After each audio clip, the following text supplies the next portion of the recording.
membawa dia ini secara peduli. Bapak kami dalam mendaftar, Bapak kami dari nama mulia Tuhan, kami kasih hari ini, esok dan sepanjang segala masa. Amin. Dalam nama Bapa Cek hadiran dulu, mana ketua kelas? Yang tidak hadir hari ini? Hadir semua, Bu. Baik, hadir semua ya. Materi kita pada lalu tentang sikap kritis terhadap media massa. Materi kita hari ini tentang bersikap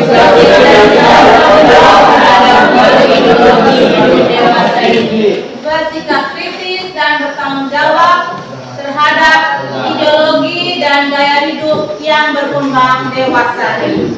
Tujuan pembelajarannya, setelah mempelajari materi kita ini, kalian mampu memahami ajaran Katolik tentang sikap kritis dan bertanggung jawab terhadap pengaruh ideologi dan gaya hidup yang berkembang, dan mampu bersyukur kepada Allah atas kemampuan bersikap kritis terhadap ideologi dan gaya hidup yang berkembang dewasa ini. Baik adik-adik, sebelumnya kita speaking dulu. Ibu minta satu orang untuk pimpin speaking. Pancasila 3, 2, 1. Belajar Pancasila yang bertaraf kritis. Terima kasih. Apa yang adik-adik ketahui tentang ideologi dan gaya hidup? Saya Bu. Safety. Ideologi artinya sebagai separakat ide yang membentuk keyakinan dan pahamnya, maka sembarangan dan lain-lain. Ya, tepuk tangan untuk adik-adik diminta untuk konsentrasi menonton video yang ditayangkan di layar di depan. Nanti setelah kalian menonton video, kalian menjawab beberapa pertanyaan yang diberikan.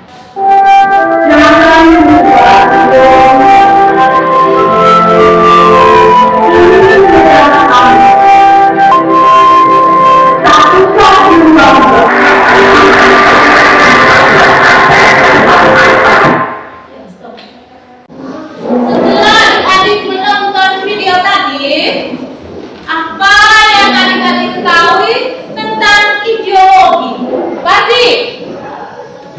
Ideologi diartikan sebagai sebuah sistem keyakinan. Tepuk tangan untuk Pak D. Pertanyaan yang berikut, sebutkan macam-macam ideologi yang berkembang dewasa ini. Wati.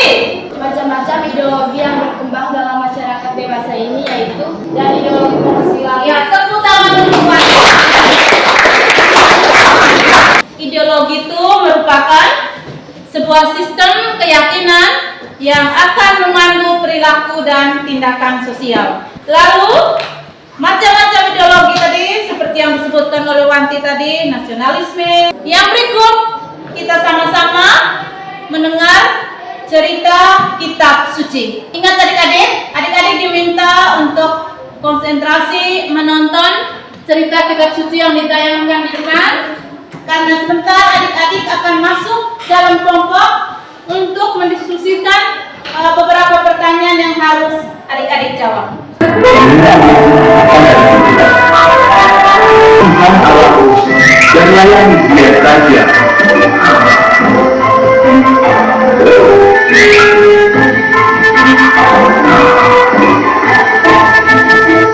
Saat Yesus berkata demikian, seketika itu juga meninggalkan Dia. Lalu datanglah para malaikat dan melayani Yesus. Yesus telah dicobai, tetapi Dia tidak berdosa.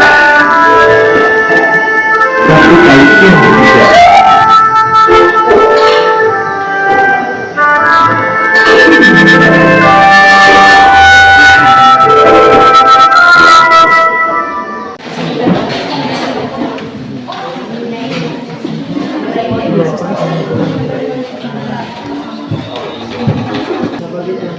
Yang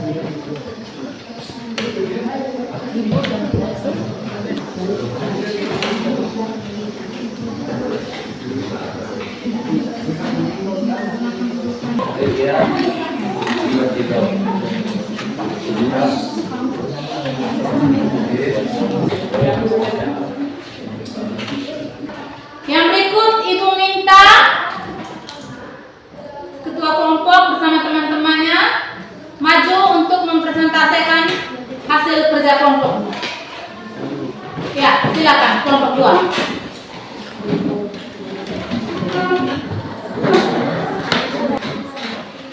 Selamat pagi semua. Selamat pagi. Terima kasih atas kesempatan yang diberikan untuk kelompok kami. Kami akan mempresentasikan hasil diskusi kami dari mode, musik, film, sampai pada berbagai gaya hidup lainnya. Pertanyaan nomor 4. Jawabannya, menurut kelompok kami, hal yang harus kami lakukan terhadap godaan tersebut adalah bersikap kritis pada media dan berbagi ideologi, menunjukkan bahwa kita mempunyai sikap iman. Sikap iman merupakan bentuk sikap bagaimana kita menerima Allah dan kasih Allah yang dihayukan pada kita dalam pribadi Yesus melalui komitmen kita. Sikap kritis terhadap ideologi yang ada semestinya membuat kita mampu bertahan dan berkembang sebagai seorang Kristen sejati di tengah-tengah dunia ini. Sekian saja dari kelompok kami. Terima kasih. Silakan kembali ke tempat duduk. Memberikan sedikit kesimpulan tentang materi ideologi dan gaya hidup kita kali ini. Ibu minta kalian sama-sama melihat gaya yang ada di depan. Yang pertama kita melihat pengertian ideologi dan gaya hidup. Ideologi merupakan sebuah sistem keyakinan yang akan mengandung perilaku dan tindakan sosial.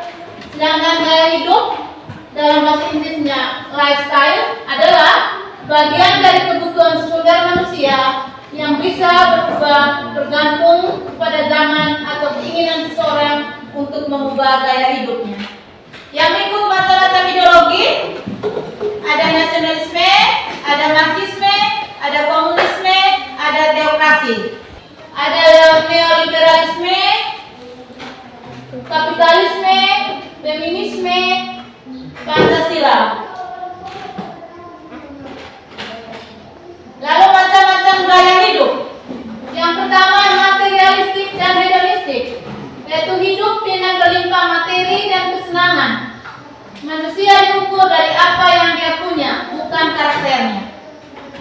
Lalu konsumerisme, sikap orang yang terdorong untuk terus-menerus menambahkan tingkat konsumsi. Lalu individualisme, paham yang mementingkan hak perorangan di samping kepentingan masyarakat atau negara dan menganggap diri sendiri lebih penting daripada orang lain. Ya, lebih banyak di zaman ini manusia itu sudah jarang untuk hidup bersosial, tetapi lebih banyak hidup individualisme. Lalu ada pluralisme dan gaya hidup modern, seperti yang dikatakan dalam kelompok tadi. Jadi gaya hidup yang berkembang sekarang ini selalu mengikuti tren yang berkembang, dari cara berpakaiannya sudah tidak terlalu menunjukkan budaya yang aslinya, sudah memudarkan budaya aslinya. Musiknya sudah lain, tidak lagi seperti dulu. Hal-hal yang bernuansa adat istiadat sudah pudar. Lalu dalam kitab suci tadi ada pencobaan di padang gurun. Yang pertama kita lihat Yesus disuruh untuk mengubah batu menjadi roti. Ini yang menunjukkan godaan Yesus bagaimana terhadap jaminan sosial ekonomi. Yang kedua, Yesus disuruh menyembah iblis dan akan dijadikan penguasa atas dunia. Seperti yang dipresentasikan oleh kelompok tadi, bahwa sekarang banyak sekali orang yang lebih mementingkan kedudukan sehingga menguasai kelompok-kelompok lain yang minoritas atau yang kecil. Lalu pencobaan yang ketiga, Yesus disuruh untuk melompat dari kutungan bait Allah.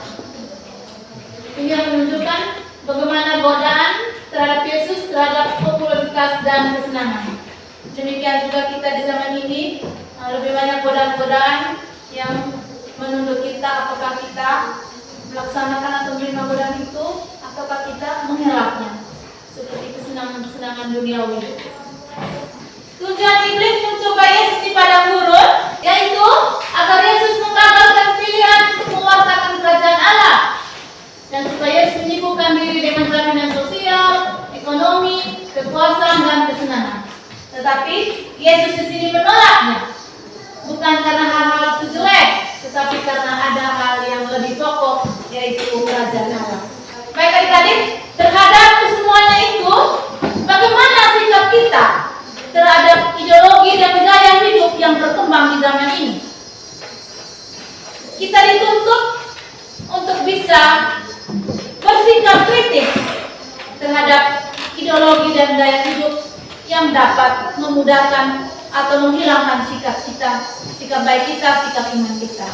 Sebagai orang Kristiani, kita dituntut untuk bisa menahan godaan-godaan yang bertentangan dengan kerajaan Allah. Sebagai pengikut Kristus, kita lebih banyak mewartakan kerajaan Allah, baik lewat kata-kata maupun tindakan hidup. Terima kasih adik-adik, karena hari ini adik-adik sudah lebih baik, sudah aktif, sudah bisa menjawab pertanyaan dengan baik. Harapan ibu untuk ke depan kalian lebih banyak mempraktekkan gaya hidup yang sesuai dengan kerajaan Allah. Kita harus lebih banyak meneladani pribadi Yesus yang bisa menahan terhadap godaan-godaan khususnya yang terjadi di zaman ini. Ibu minta satu orang untuk maju membaca puisi yang berjudul Pancasila Tetap Abadi. Pancasila tetap abadi. Sudah cukup banyak nyawa yang kita korbankan. Sudah cukup banyak tangis yang kita dengarkan. Sudah cukup Garuda terbang jauh menyusuri Nusantara, terbang membusungkan dadanya yang kekar, membanggakan diri telah membawa Pancasila. Tidak ada yang bisa menghalanginya, terbang sampai ke penjuru dunia. Sayapnya yang cantik pun tak mampu menutupinya. Jangan kamu sia-siakan berjuta nyawa, jangan kamu sia-siakan berjuta tangisan, jangan kamu sia-siakan darah yang telah tercurah. Kata Pancasila. Ya, mari kita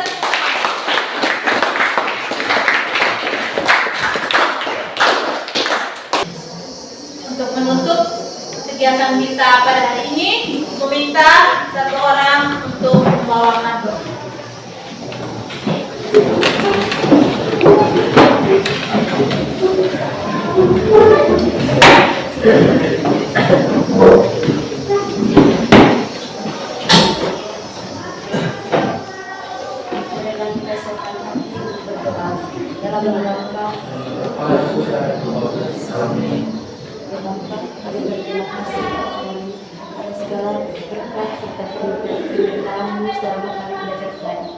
Semoga apa yang kami belajar pada hari ini dapat berguna bagi kehidupan kami. Nama-Mu ya Tuhan kami puji hari ini esok dan sepanjang segala masa.